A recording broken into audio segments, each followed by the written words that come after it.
Bersyukur jalan desa di aspal, warga Gunung Kidul penuhi nazar, jalan merangkak sejauh 1 km, terkabul.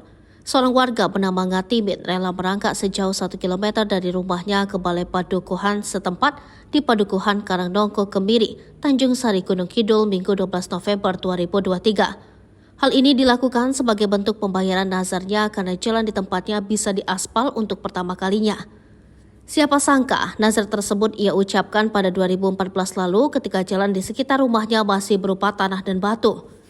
Aksi pria Parubaya itu viral usai diunggah banyak akun di media sosial, salah satunya Instagram _undercover.id.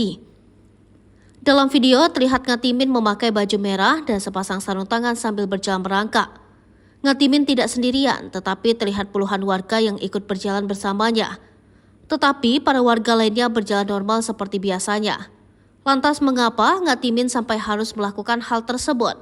Ngatimin adalah warga Padukuhan Karangdongko, Kelurahan Kemiri, Kecamatan Tanjung Sari, Kabupaten Gunung Kidul, Daerah Istimewa Yogyakarta. Peristiwa Ngatimin jalan merangkak tersebut terjadi pada Minggu 12 November 2023. Adapun alasan Ngatimin berjalan merangkak sejauh 1 km itu karena menunaikan nazarnya. Nazar tersebut diucapkan karena kondisi jalan di sekitar rumah Ngatimin yang memprihatinkan.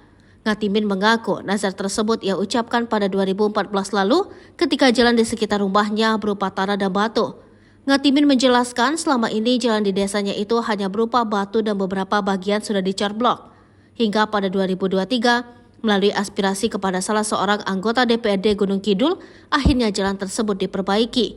Dalam melakukan aksinya ini, Ngatimin mengaku mendapatkan dukungan dari pihak warga hingga warga desa.